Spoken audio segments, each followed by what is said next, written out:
as a fireside chat on behalf of all the students.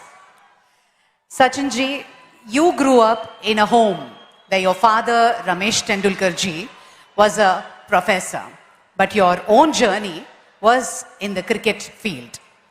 Could you share a couple of things about him and how did this shape you as a person? Honorable Vice President of India, Radhakrishnan ji, Honorable Governor of Andhra Pradesh, Abdul Nazir ji,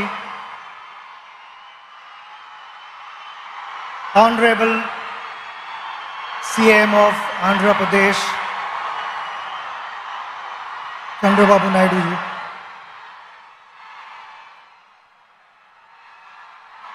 Venkaiah Naidu ji is also here.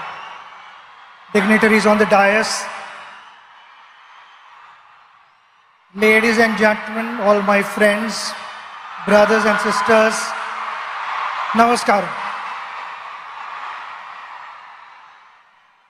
It's a special day and I'm so happy to be here to be sharing these moments with you. My father came from a very, very humble background, had a challenging life because the pockets were not deep. We stayed in 2 rooms in a chawl, which was a kitchen cum bedroom and a living room cum bedroom. And why I'm saying this is because my father was extremely passionate about academics. He became a professor, he also was a poet, and he continued to chase his dream. He did not have the best of facilities, but he made the best of what he had. So in those 2 rooms, he found a corner and stood first in BA and MA and won a gold medal.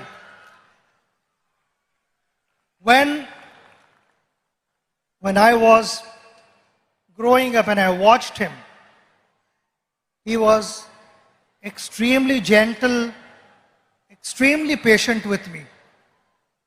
So whatever mistakes I made as a child, I was convinced, he explained to me and I got convinced. It was never that he tried to correct me forcibly. And that created a huge positive impact on me. I learned so many things from him. He was extremely patient. And why I say this? Because when I started playing for India, I bought my own car. I used to love to listen to good music. And most of the times it used to be loud music in the car while I was driving. And my father would be seated next to me reading his book. Never once did he tell me, reduce the volume, I want to read the book. He was focused and the outside noise did not matter to him. And that's something that I learned from him. Being a good person, it's a practice that every morning you wake up and you remind yourself that you are going to behave in a particular way, which is, I feel, kind of conveys how your parents have brought you up. And that is something which I will always carry for the rest of my life because that's the impression my father left with me. Awesome, sir.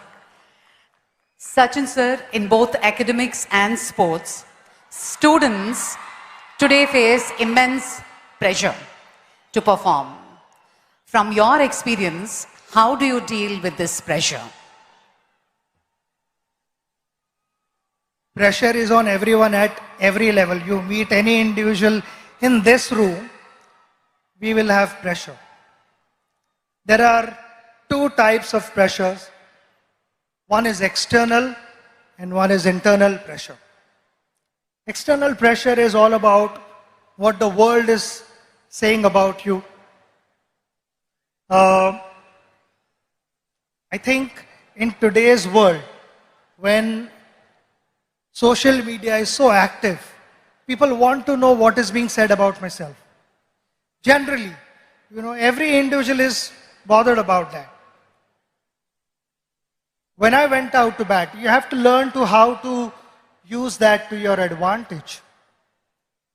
When I went out to bat, I used to get reception like this, which was fantastic. Sometimes it was overwhelming. Sometimes I felt I was not in the frame of mind to start my innings. I just needed that break. I needed the crowd to settle down a bit. So those were the occasions where I would remove my shoelace or remove the strap of my leg guard, or someone would be moving on top of the side screen. I would settle the crowd down, make sure that those 22 yards belong to me, and then started my innings. It is like a ship sailing through water to get to its destination. But the moment there are holes in the ship and the water starts seeping in, the ship starts sinking.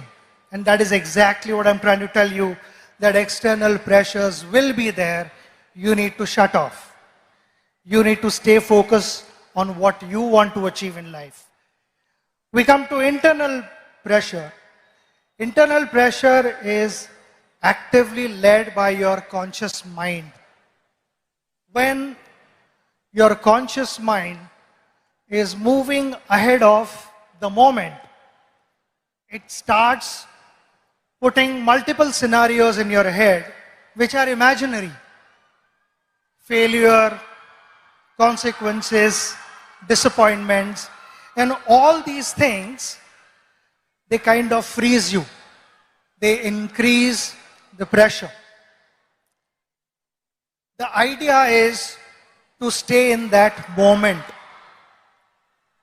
When I went to bat, people talk about, he was in that zone and that's why he batted well. And what is that zone? That zone is all about surrendering yourself to your subconscious mind, which knows what to do. It is always the conscious mind, as we call it. The monkey over your shoulder would be putting doubts in your head. And while batting also sometimes that would happen. Before the ball was delivered, the conscious mind would put doubts in your head. Could that be a bouncer? Could that be a yorker? Could that be an outswinger where the delivery was not released at all? So I found myself batting at my best when I had surrendered myself to the subconscious mind. So that would be my advice to all of you, to stay focused, stay aware of what's happening around you, but don't let the external energies dominate what you want to be in life. Absolutely. So one last one. On this centenary celebrations of Andhra University, your one message to all the students out there. We are celebrating a very, very big moment. The centenary of Andhra University. The magical figure that we talk about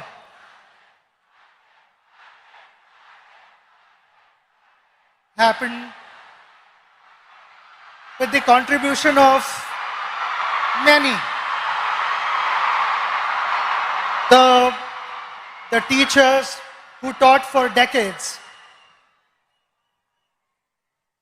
And there are many illustrious people